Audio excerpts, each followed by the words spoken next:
তো first of all আমরা আজকে আলোচনা করব ইভেন্টের হচ্ছে কয়েকটা ইভেন্ট নিয়ে আমরা কাজ করব। এটা খুবই গুরুত্বপূর্ণ একটা টপিকস। আশা করছি এটা আপনারা শিখলে আপনাদের বাস্তব কাজে অনেক বেশি অভিজ্ঞতা বাড়বে। তো কথা না বাড়িয়ে আমরা শুরু করি। প্রথমে আমরা এখানে একটা টেক্সট এরিয়া নিব, টেক্সট এরিয়া। তো এটা নেওয়ার পরে আমরা এটার মধ্যে একটা আইডি নিলাম, নাম দিলাম হচ্ছে টিএক্সটি, এরকম নাম নিলাম।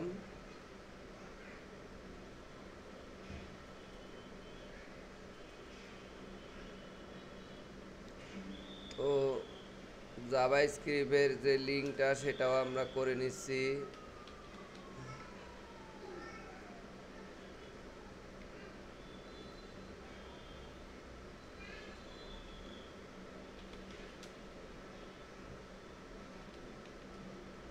তো একটা ভেরিয়েবল ডিক্লেয়ার করে নিচ্ছি প্রথমে।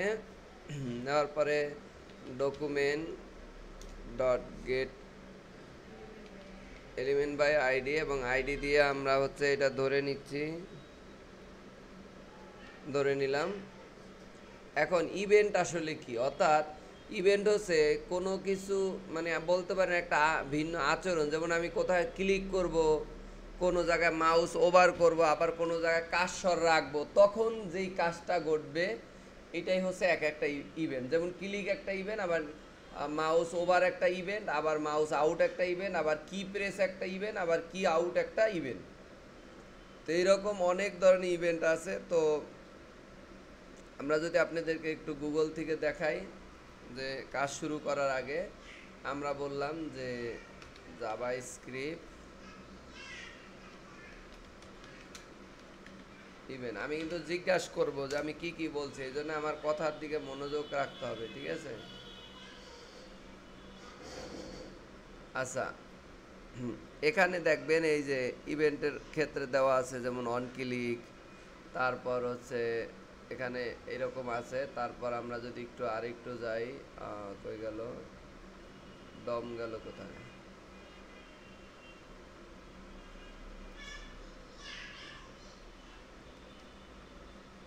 ডম ইভেন্ট। যেমন এই যে এখানে দিছি একটা পরিবর্তন আছে, আবার এখানে দিলাম ক্লিক দেওয়ার পর একটা পরিবর্তন আছে। তো এইরকম অনেক ধরনের ইভেন্ট আছে, ঠিক আছে? তো আমরা যদি ইভেন্ট লিসেনারে যাই, এখানে গেলে আবার ভিন্ন যে অ্যাড ইভেন্ট লিসেনারে আমরা এরকম click event, mouse down event, তারপরে এই যে click event, mouse down event, নেভিগেশনের কিছু ইভেন্ট আছে। অর্থাৎ আমি নড়াচড়া করব যে না, মানে মাউস নড়াচড়া করব তখনই ওইটা কাজ করবে। তো এই ধরনের বেশ কিছু ইভেন্ট আছে, ঠিক আছে? তো এখন আমি যেটা আপনাদেরকে শিখাবো যে ক্লিক ইভেন্ট অলরেডি আপনারা গত ক্লাসেই জানছেন যে চাপ দেওয়ার পর কোনো কিছু হওয়া নাকি। তো সেটা আমরা অলরেডি জেনে গেছি, কিন্তু আজকে আমরা দিব অ্যাড ইভেন্ট লিসেনার। অর্থাৎ আমি চাচ্ছি ওই যে যে খালি যে একটা ঘর আসছে, অর্থাৎ এই যে এই ঘরটা যে আসছে, এবং এটার মধ্যে রো কলাম নিয়ে ফেলি আমরা। রোজ রোজ নিলাম মনে করো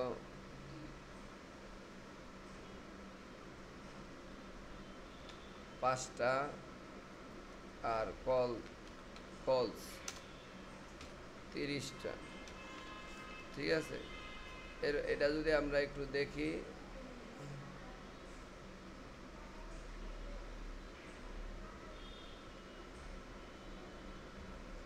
তো আমরা এটাকে লাইভ সার্ভার ওপেন করি, ওপেন করলে দেখতে পারবো যে ঘরটা কি।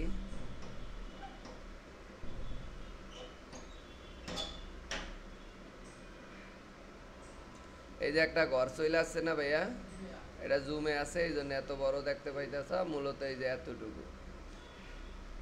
তো আমি চাচ্ছি যে এই ঘরটার ভিতরে কোনো কিছু লেখলে সেটা আমি কি করব, আমি কোনো একটা ইভেন্ট, এটার মধ্যে কার্সর রাখলেই এটার হিসাব হবে, বুঝছো? আবার কি আপ, কি প্রেস, এগুলো নিয়ে আমরা কাজ করব। তো ফার্স্ট অফ অল আমরা যদি এইটা নিয়ে জাভা স্ক্রিপ্টে কাজ করি এবং এখানে এটাকে পাশাপাশি রাখি, এবং তাহলে দেখতে পারবা রিয়েল টাইমে। তো এটা করার জন্য নিয়ম হচ্ছে যারে ধরবো সেই টিএক্সটি রে ধরতে হবে, এবং ডট দিয়া অ্যাড ইভেন্ট লিসেনার নিতে হবে। কি নিতে হবে?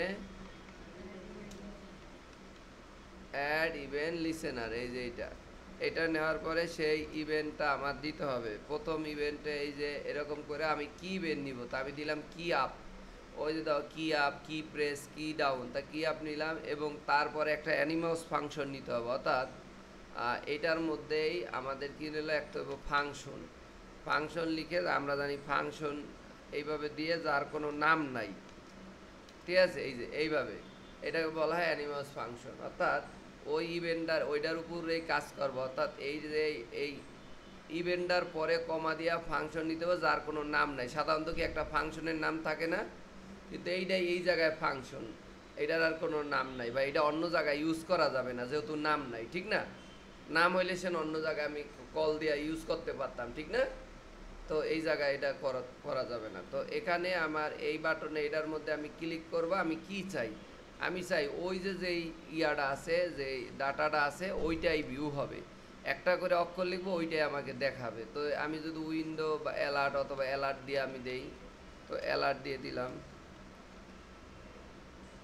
এখন যদি তুমি এনে দাও যে টেক্সট ডট ভ্যালু, এরকম যদি দিই, এটা কিন্তু করা পসিবল। তাহলে আমি যখন এটা দেখো, এটার উপর কার্সর রাখলাম, যখনই আমি কিবোর্ড চাপি দেখো, এই যে দেখো যেটা চাপতাছি সেটাই কিন্তু হচ্ছে। আবার যদি আমি ধরো এখানে দিলাম, এখন যদি আবার একটা অক্ষর দেই, তাহলে ওই অক্ষর দুইটাই কিন্তু এখানে দেখাচ্ছে, বুঝতে পারছো? তাহলে যেহেতু অ্যালার্টের মাধ্যমে দেখাচ্ছি বিষয়টা, বুঝো নাই?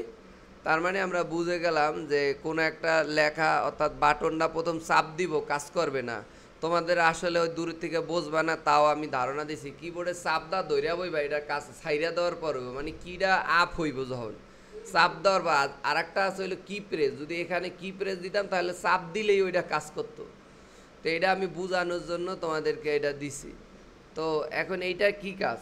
এটার কাজ হচ্ছে তুমি যখন ভ্যালিডেশন করবা তখন এটা লাগবে, বিভিন্ন কাজে লাগবে। অনেক দেখো অনেক ফর্ম আছে না, যে লেখা ধরলে সাইডে সাইডে গ্রিন হয়ে যায়, এরকম আছে না ভাইয়া?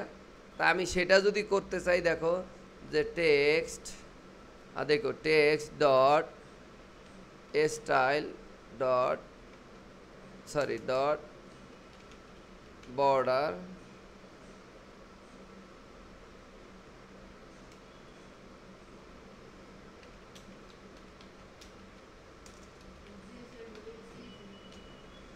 অর্থাৎ জেএস এর মধ্যে কীভাবে সিএসএস লাগে সেটাও শিখাই ফেললাম। তো এটা নেই। এখন দেখো একটা খেয়াল করো, আমি যখনই এটার মধ্যে লেখা ধরবো, ওই যে দাও সবুজ হয়েছে, দেখছাও? তো এগুলোরে চাইলে আবার যে জিরো থাকলে এটা লাল হয়ে যাইব গা, সেটাও করা যায়। সেটা একটু পরে করতেছি। সেটার জন্য আমাদের এই এই এই অংশটা কেটে দিবে। আমি প্রথমে লাগবা ইফ, ইফ দিয়ে বলবা যে যদি এই ঘরের ভ্যালুটা, অর্থাৎ টেক্সট ডট ভ্যালু ডট, আরে এটা দাও, ভ্যালু ডট লেন্থ,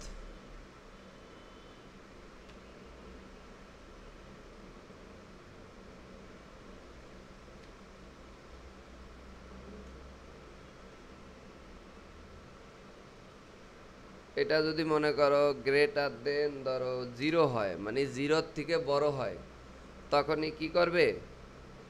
তখন এটা এইভাবে করে ওই যে জিনিসটা হবে, অর্থাৎ মানে সবুজ হয়ে যাব।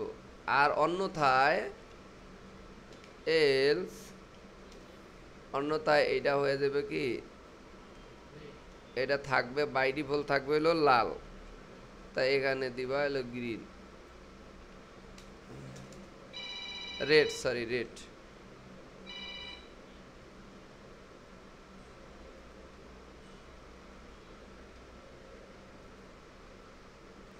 তো এখন দেখো আমি এটা যদি দেই, রিলোড দেই, দেখো এটা কি হয়।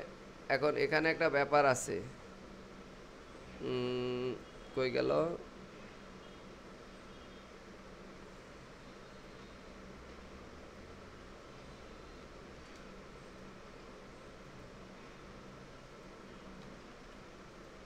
আচ্ছা এই দেখো হচ্ছে, এখন এখানে একটা সমস্যা তৈরি হয়েছে, বুঝছো কি কত? নর্মালি এটা লাল কিন্তু রাখলে আমরা রাখতে পারি, ঠিক না?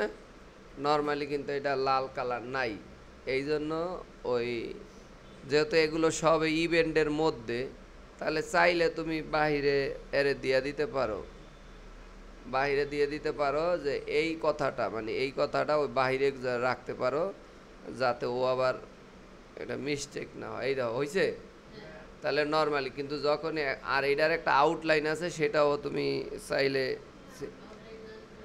আউটলাইনটা নান করতে পারো কিভাবে?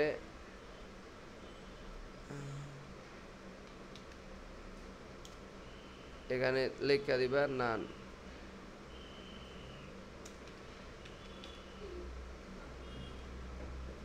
তো দেখো খেয়াল করো, আমি যখন এটা দিতেছি গ্রিন, আবার কাইটটা দিতেছি লাল, মজা না? এবং এই কিয়া হওয়ার কারণে এটা কিন্তু রিয়েল টাইম হচ্ছে, দেখো রিয়েল টাইম হচ্ছে। ওকে, আবার এই যে এটা আছে। তা এখন আমি যেটা চাচ্ছি, আমি চাচ্ছি যে এই যেটা যখন লিখবো, লেখার পরে এই যে যে নিচ দিয়া যে কয়টা ক্যারেক্টার আমি লিখছি, আমি সেটা শো করাইতে চাই। ওকে, তো যদি শো করাইতে চাই, তাহলে কি এই বক্সের নিচে আমার যে কোনো একটা ট্যাগ নিতে হবে না ভাইয়া? বলো। তা আমি এখানে একটা নিয়েই একটা পি নিলাম, ধরো একটা পি নিলাম। এই পির মধ্যে পিরে ধরতে হইবে, কারণ এর মধ্যে আমি ওই যে ওই লেনটা প্রিন্ট করাবো। তাহলে একটা আইডি নেই, আইডি নিয়ে লিখলাম যে হচ্ছে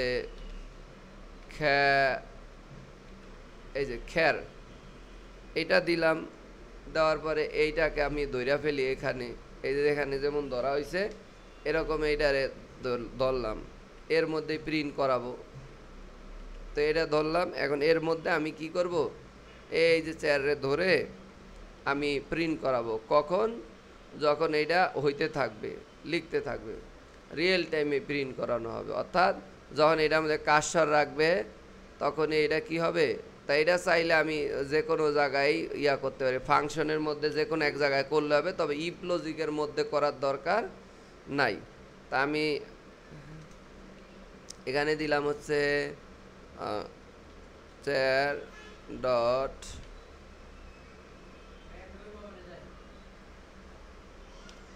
লেন্থ, এটা দিলাম। এটা দেওয়ার পরে আমি ইয়া করি, ওই ধরলাম, ধরার পরে আমার হচ্ছে এই লেনটা কিন্তু বের হয়ে গেল। কিন্তু সমস্যা হচ্ছে এইটা আমি কার মধ্যে প্রিন্ট করাবো।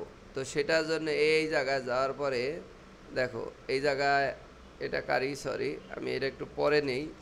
ধরো আমি এটা ইনার স্টাইলের মাধ্যমে দেবো বা ইনার টেক্সের মাধ্যমে দেখাবো। ধর ইনার টেক্স ইকুয়াল, ইকুয়াল দিয়ে আমি দিব হচ্ছে ওই যে টেক্সের যেই ভ্যালু, মানে টেক্সের থেকে যেটা পাবো, অর্থাৎ ওইটার সাথে ওইটার ভ্যালু, ওইটার ভ্যালু নিব, ভ্যালু এবং ওইটার লেন্থ। ওকে, তাহলে দেখো এখন যদি আমি ইয়া করি, এটা রিয়েল টাইম দেই, দেখো ওই যে দেখো আসছে, মজা না? তো ওই দেখো 2 3 4 5 6 7 8 9 10 11, এবং আমি যদি একটা কাটি তাহলে ওইটা কিন্তু এই যে দেখো আস্তে আস্তে কমতে আসছে। তাহলে এই যে যে রিয়েল লাইফ, এই যে কাজগুলো কিন্তু ইতিমধ্যে আমাদের সফটওয়্যারের ভিতরে কিন্তু এই কাজগুলো হয়েছে। আমি যদি তোমাদেরকে একটু দেখাই আমাদের সফটওয়্যারে, একটু স্ক্রিন দেখতে হবে মিথিলা, ওইভাবে না, তোমার কষ্ট হলে পিছনে যায় বসো, যদি দেখতে কষ্ট হয়। এইভাবে ক্লাস করে না, ঠিক আছে? প্রত্যেকটা কথা শুনতে হবে। আমি কি বলছি এটা যদি তুমি না শোনো, তুমি ওই ভিডিও না দেখা পর্যন্ত এখানে বৈশা করতে পারবা না। আমি জানি মেয়ে মানুষ এমনি দুর্বল থাকে, কিন্তু এমন দুর্বল থাকে না, এরা মেধার দিক দেয়। এই যে আমরা যা শিখছি এগুলোর প্রথম ধারণা হয় একটা মেয়ের থেকে, অ্যাডালবলাস প্রোগ্রামিংয়ের ধারণা দেয়। কিন্তু তোমরা যেই জেনারেশন মেয়েরা এমন হইলে, তারা এমন ছিল না, এত দুর্বল ছিল। এবং এই যে যে কৃষিকাজ আমরা খেয়ে বাঁচি, হয়তো বা আল্লাহর ইশারাই সব হয়েছে, কিন্তু মেয়েদেরকে গুরুত্ব যাতে না দেই, মানে মানে কি বলে, এদেরকে অবহেলা যাতে না করি, সেই জন্য কিন্তু ঠিকই এদের দ্বারা কৃষিকাজ, এই যে শস্য বনন, এইটা আবিষ্কৃত হয়েছে, ঠিক আছে? তো এই জন্য আমি ওই সম্মানের জায়গা থেকেই বলি, মানে সিরিয়াসলি শুনতে হবে, দেখতে হবে। তো কাম টু দ্য পয়েন্ট, এই যে দেখো আমি যে মেসেজ লেখতাছি, এই যে এখানে মেসেজ লেখতাছি, এই যে নিচে দাও ক্যারেক্টার, আমি একটা এইটা কেন, কারণ আমাদের আগে বুঝতে হইব যে আমি কয়টা ক্যারেক্টার লিখতাছি। ওই ক্যারেক্টার 70টা বাংলা লিখলেই আমার একটা SMS। তা আমি যদি একটা অক্ষর বেশি লিখে ফেলি, তাহলে আমি ওই কারণে আমার 300 টাকা বেশি যাইতে পারে গা, কারণ 300 জনেরও তো একসাথে মেসেজ পাঠাইতে পারি।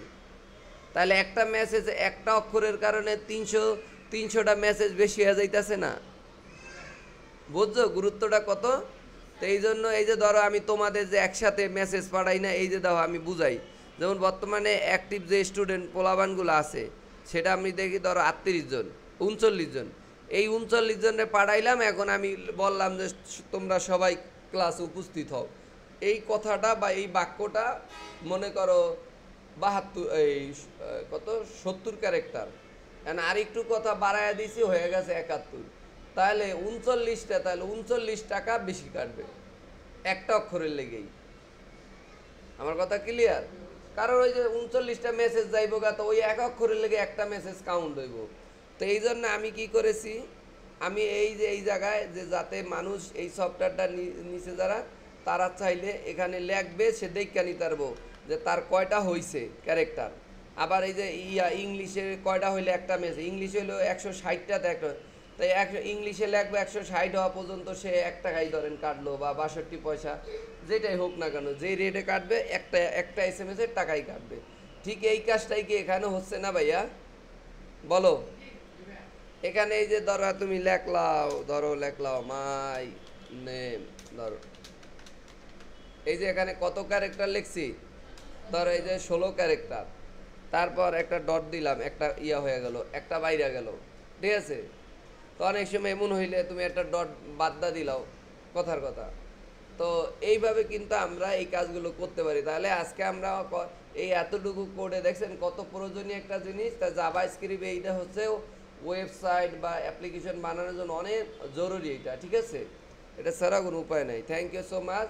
আজকে আমরা এই ছোট্ট একটা প্রজেক্ট করাইলাম, কিন্তু এটা যে কত জরুরি এটা বাস্তবে একটা এক্সাম্পলও দিলাম যে আমাদের অ্যাপ্লিকেশনের মধ্যে এটা আছে। Thank you so much.